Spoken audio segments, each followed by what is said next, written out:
Very good afternoon, dear students. I hope you all are a very good.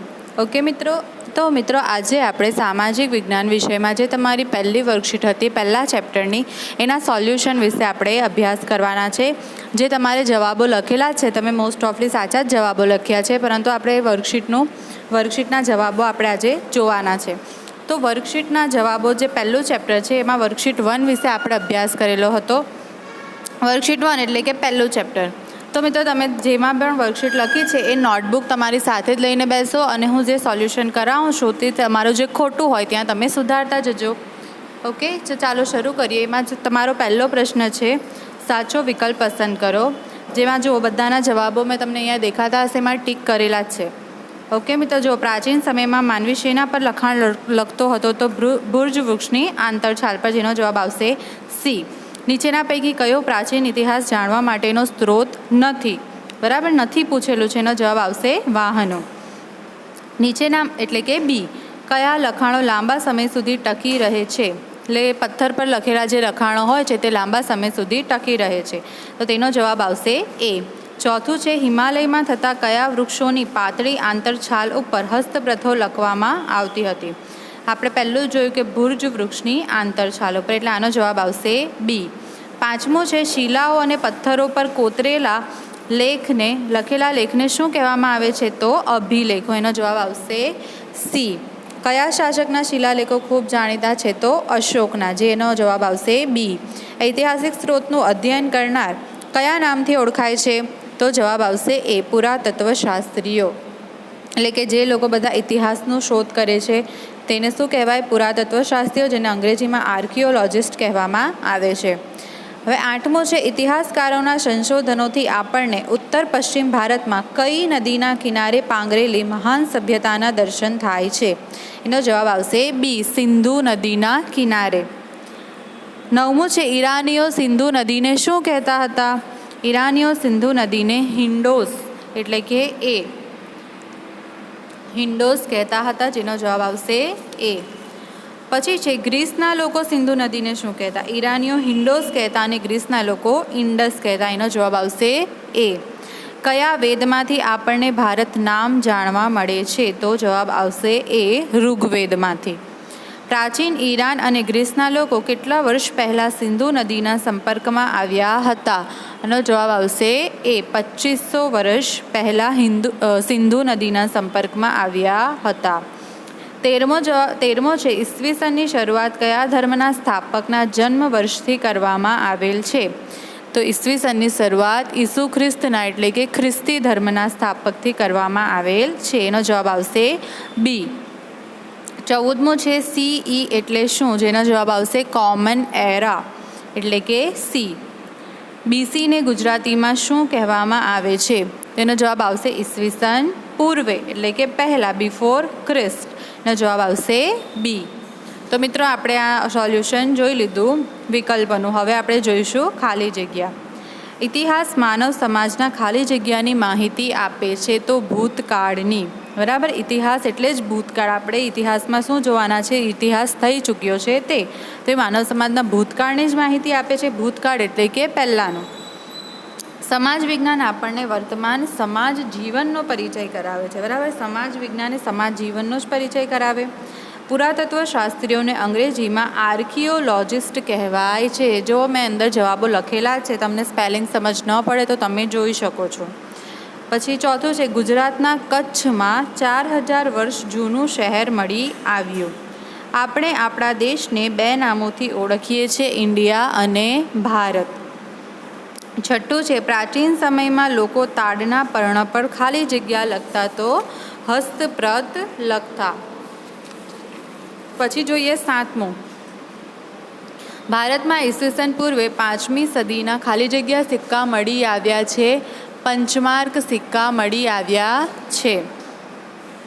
ઘટનાઓ ખાલી જગ્યા અને ખાલી જગ્યાની સાથે જ લખી શકાય છે. ઘટનાઓ સમય અને સ્થાનની સાથે જ લખી શકાય છે.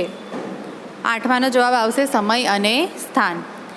એડીને અંગ્રેજીમાં ખાલી જગ્યા અને ગુજરાતીમાં ખાલી જગ્યા કહે છે. એડીને અંગ્રેજીમાં એનો ડોમિની અને ગુજરાતીમાં ઈસવીસન કહેવામાં આવે છે. જુઓ, એડીને ફક્ત ઈસવીસન જ કહેવાય, ઈસવીસન પહેલાં કે ઈસવીસન પછી નહીં, ફક્ત ઈસવીસન. જ્યારે BC એટલે કે ઈસવીસન પૂર્વે એટલે કે પહેલાં. 10મું છે ભારતમાં પ્રાચીન યુગના માનવી વિશેની માહિતી ખાલી જગ્યા અને ખાલી જગ્યા પર લખેલી હસ્તપ્રતોમાંથી મળે છે. તો પ્રાચીન યુગના માનવીની તાળપત્ર અને ભોજપત્ર પર લખેલી હસ્તપ્રતોમાંથી આપણને મળે છે. હવે આપણે જોઈશું ખરા છે કે ખોટા તે જણાવો. જો ઇતિહાસ આપણને જો જે બી ખોટા જવાબો છે ને એની નીચે મેં સાચા જવાબો બી લખેલા છે કે એનો સાચો જવાબ શું છે. ઇતિહાસ આપણને માનવીના જીવનમાં આવેલા પરિવર્તનોથી માહિતગાર કરે છે. તો આ જવાબ છે ખરું. પુરાતત્વ શાસ્ત્રીઓ ભવિષ્યને આપણી સમક્ષ જીવંત કરે છે. આપણે પહેલાં જ ખાલી જગ્યામાં જોયું કે ભૂતકાળને આપણી સમક્ષ જીવંત કરે છે, બરાબર ને. એટલે પુરાતત્વ શાસ્ત્રીઓ એ ભવિષ્યને જીવંત કરે છે, તો તેનો જવાબ આવશે ખોટું. તાડપત્ર એટલે તાડ વૃક્ષની છાલ પર લખાયેલી હસ્તપ્રત. તો આનો જવાબ આવશે ખોટું. તાડપત્ર એટલે તાડ વૃક્ષના પર્ણ આવે, છાલ નહીં આવે. શું આવે? પર્ણ પર લખાયેલી હસ્તપ્રત. એટલે અહીંયા છાલ આપેલું છે, તેથી આ છે ખોટું. ભો જે અધ્યયન અને સંશોધન વિદ્યા ભવન ગાંધીનગરમાં આવેલું છે, તો આ ખોટું આવશે, કારણ કે એ અમદાવાદમાં આવેલું છે. પ્રાચીન સમયની હસ્તપ્રતોમાં પ્રાકૃત, સંસ્કૃત અને તમિલ ભાષામાં લખાણો મળે છે. તો આ જવાબ આવશે ખરું. પંચમાર્ક સિક્કા સૌથી જૂના સિક્કા છે, તો આવશે ખરું. ગંગા નદીની આસપાસના ક્ષેત્રોમાં આજથી 4500 વર્ષ પહેલાં ઘણા બધા શહેરોનો વિકાસ થયો હતો. તો આ જવાબ આવશે ખોટું, કારણ કે 4500 નહીં આવે, 2500 વર્ષ પહેલાં આવે. તેથી ભારત નામનો માનવ સમૂહ દક્ષિણ ભારતમાં આવીને વસ્યો હતો. આ જવાબ પણ કેવો છે? ખોટો, કારણ કે ભારત નામનો માનવ સમૂહ એ ઉત્તર પશ્ચિમ ભારતમાં આવીને વસેલો હતો. તેથી ઈસવીસન 2019 એટલે ઈસુ ખ્રિસ્તના જન્મ પછીના 2019 વર્ષ. એટલે આ ખરું છે. આપણે ઈસુ ખ્રિસ્તના જન્મ પછીનાથી જ આપણે ઈસવીસન જોઈએ છે. એટલે કે 2019 એટલે ઈસુ ખ્રિસ્તના જન્મ પછીના, જેવી રીતે 2021 ચાલે છે, તો ઈસુ ખ્રિસ્તના જન્મ પછીના હમણાં કયો વર્ષ હોય? 2021મું વર્ષ. આમ એનો ડોમિનીનો અર્થ in the year of God થાય છે. તો આ જવાબ આવશે ખરું. આ તમારું જે ચેપ્ટર પૂરું થાય છે ને ત્યારે લાસ્ટ બોક્સ આપેલું છે, એમાં આપેલું છે. પછી અહીંયા મેં એક નવું ઉમેરેલું છે કે ઇન્ડિયા શબ્દ ભારત પરથી ઉતરી આવ્યો છે. તો આ જવાબ આવશે ખોટું. આ તમારા ફક્ત મને કંઈક નવું લાગ્યું એટલે મેં તમને અહીંયા એડ કરી આપ્યું છે. હવે આપણે જોઈશું જોડકા જોડો. જોડકામાં પહેલું છે પુરાતત્વ શાસ્ત્રીઓ, જેને અંગ્રેજીમાં આપણે આર્કિયોલોજિસ્ટ કહેવાય છે. તો તેનો જવાબ આવશે તમારા બી વિભાગમાં 3 ઓપ્શન આપેલો છે, બરાબર. તો એનો જવાબ આવશે એ. બીજું છે ઇન્ડસ. તો ઇન્ડસમાં આવશે નંબર 4. સિંધુને આપણે ઇન્ડસ તરીકે ઓળખીએ છીએ. જૂના જમાનામાં સિંધુને ઇન્ડસ તરીકે ઓળખાવતા હતા. ત્રીજું છે એટલે પહેલાંનો જવાબ આવશે 3, બીજાનો આવશે 4. પત્રોનું એક સંગ્રહ સ્થાન, જેનો જવાબ આવશે 5 કે ઇન્સ્ટિટ્યૂટ ઓફ ઇન્ડોલોજી નવરંગપુરા. પછી છે હસ્તપ્રતોનું એક સંગ્રહ સ્થાન. તો એનો જવાબ આવશે મંદિરો અને મઠો, જે તમને શેમાં આપેલા છે? ભોજપત્રમાં. ભોજપત્રનું જે આખું તમારી ચોપડીમાં આપેલું છે, એમાં આપેલું છે કે મંદિરો અને મઠો એ હસ્તપ્રતો છે, તેથી તેનો આવશે 2. એટલે 3, 4, 5, 2 એમ રીતે જવાબ આવશે. હવે આપણે જોઈશું એક બે વાક્યમાં લખો. જો અહીંયા બધાની બાજુમાં મેં શોર્ટમાં લખેલા છે જવાબો, જે તમારે એક વાક્યમાં લખવાના છે. દાખલા તરીકે પહેલું છે કે સામાજિક વિજ્ઞાન આપણને શેની જાણકારી આપે છે? તો મેં ફક્ત લખ્યું છે ભૂતકાળની, અહીંયા જગ્યા નથી એના માટે. તમારે લખવાનું છે કે સામાજિક વિજ્ઞાન આપણને ભૂતકાળની માહિતી આપે છે. આવી રીતે આખા વાક્યમાં લખવાનું છે. બીજું છે ઇતિહાસ જાણવાના સ્ત્રોત કયા કયા છે? તો તાડપત્રો. ઇતિહાસ જાણવાના સ્ત્રોત આ પ્રમાણે છે: તાડપત્રો, ભોજપત્રો, અભિલેખો, તામ્રપત્રો અને સિક્કા. ત્રીજું, પ્રાચીન સમયમાં માનવી લખવા માટે શેનો ઉપયોગ કરતો હતો? તો પ્રાચીન સમયમાં માનવી લખવા માટે તાડપત્ર અને ભોજપત્ર એટલે કે હસ્તપ્રતોનો ઉપયોગ કરતો હતો. તાડપત્ર અને ભોજપત્ર પરથી કઈ કઈ માહિતી મળે છે? તો તાડપત્ર અને ભોજપત્ર પરથી પ્રાચીન સમયના ધાર્મિક રીતિ રિવાજો, સામાન્ય માન્યતાઓ, રાજાઓની જીવનશૈલી, વિજ્ઞાન, શિક્ષણ, દવાઓ અને પ્રાચીન સમયના પ્રાણીઓ વિશેની માહિતી મળે છે. રાજાઓ કેવી માહિતી તામ્રપત્રો ઉપર કોતરાવતા હતા? તો રાજાઓ તેમના રાજ્યના વહીવટીતંત્રની અને દાનની માહિતી તામ્રપત્રો ઉપર કોતરાવતા હતા. છઠ્ઠું આવ્યા આપણે ગુજરાતમાંથી મળેલા તામ્રપત્રો પર કઈ માહિતી મળી છે? તો ગુજરાતમાંથી જે તામ્રપત્રો મળી આવ્યા છે તેના પર રાજાના નામ, તેમના ધર્મ, તેમનું વહીવટી તંત્ર અને દાન ધર્મ વિશેની માહિતી મળી છે. સાતમું છે પ્રાચીન સિક્કાઓ મુખ્યત્વે કઈ ધાતુના બનેલા જોવા મળે છે? તો પ્રાચીન સિક્કાઓ તમે તમારા મમ્મી પપ્પાને પૂછજો, એમને ખબર જ છે કે સોના, ચાંદી અને તાંબા ધાતુના જોવા મળે છે. આઠમું છે જૂના સિક્કા પરથી આપણને કઈ માહિતી મળે છે? તો જૂના સિક્કાઓ પરથી આપણને તે પ્રાચીન સમયની સામાજિક, ધાર્મિક, આર્થિક અને રાજકીય માહિતી મળે છે. નવમું છે પ્રાચીન કાળમાં ભારતમાં કયા કયા વિદેશી પ્રવાસીઓ આવ્યા હતા? તો પ્રાચીન સમયમાં ભારતમાં મેગેસ્થનીસ, પ્લિની, ફાહિયાન અને યુવનશ્વાંગ જેવા પ્રવાસીઓ આવ્યા હતા.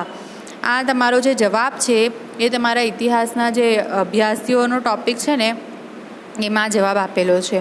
પુરાતત્વ શાસ્ત્રીઓ કઈ કઈ પ્રાચીન વસ્તુઓનો અભ્યાસ કરે છે? તો પુરાતત્વ શાસ્ત્રીઓ મકાનો, સિક્કા, ઈંટો, પથ્થરો, ઓજારો, ખોરાકના નમૂના, મનુષ્ય, પ્રાણીઓના હાડકાઓનો અભ્યાસ કરે છે. પછી આવે છે પુરાતત્વ શાસ્ત્રીઓ આપણને ઇતિહાસ કેવી રીતે જણાવે છે? તો પુરાતત્વ શાસ્ત્રીઓ પહેલાં જે સાધનો છે તેનું વર્ગીકરણ કરે છે, ત્યાર પછી સંશોધન કરીને માહિતી એકત્રિત કરે છે, ત્યાર પછી તેને આપણી સામે આલેખન કરે છે. ભારત નામનો માનવ સમૂહનો ઉલ્લેખ સંસ્કૃતિની કઈ કૃતિમાં જોવા મળે છે? સંસ્કૃતની કઈ કૃતિમાં જોવા મળે છે? તો ભરત નામના માનવ સમૂહનો ઉલ્લેખ સંસ્કૃતની આરંભિક કૃતિમાં જોવા મળે છે. આપણા દેશમાં ઈસવીસન સાલવારીનો ઉપયોગ શા માટે કરવામાં આવે છે? તો ખ્રિસ્તી ધર્મ વિશ્વના મોટા ભાગના રાષ્ટ્રો સાથે સંકળાયેલો હોવાથી વિશ્વના બધા જ રાષ્ટ્રો ઈસવીસનનો ઉપયોગ કરે છે, તેથી આપણે પણ આપણા દેશમાં પણ ઈસવીસન સાલવારીનો જ ઉપયોગ કરવામાં આવે છે. ઈરાનીઓ સિંધુ નદીના કિનારેને ઇન્ડિયાથી કયા કિનારાને ઇન્ડિયાથી ઓળખતા? તો ઈરાનીઓ સિંધુ નદીના પૂર્વ કિનારાને ઇન્ડિયાથી ઓળખતા હતા. બીપીનું છેલ્લો જ સવાલ છે તમારો, બીપીનું આખું નામ જણાવો. તો બીપીનું આખું નામ છે બિફોર પ્રેઝન્ટ, એટલે કે ઈસવીસન પૂર્વે. તો મિત્રો હવે આપણે પ્રશ્ન 6 જોઈએ. જો આ બધા મેં જે જવાબો લખ્યા છે તે શોર્ટમાં લખેલા છે, તમારે આખા વાક્યમાં લખવાના છે. તાડપત્રો નીચેના પારિભાષિક શબ્દોની સમજૂતી આપો. જેમાં આપણે છે તાડપત્રો, ભોજપત્રો, અભિલેખો, તામ્રપત્રો, પંચમાર્ક સિક્કા, એડી અને બીસી. જુઓ તાડપત્ર અને ભોજપત્ર અહીંયા બંને મિક્સ અહીંયા મેં આપી દીધેલું છે, તાડપત્ર અને ભોજપત્ર. જેમાં ફક્ત તમારે વ્યાખ્યા લખશો એટલે બી ચાલશે. જો આમાં જે લાઈન છે કે તાડ વૃક્ષના પર્ણ પર લખાયેલી હસ્તપ્રતો એટલે તાડપત્ર, અને એ તાડપત્રની પારિભાષિક શબ્દની સમજૂતી થઈ ગઈ.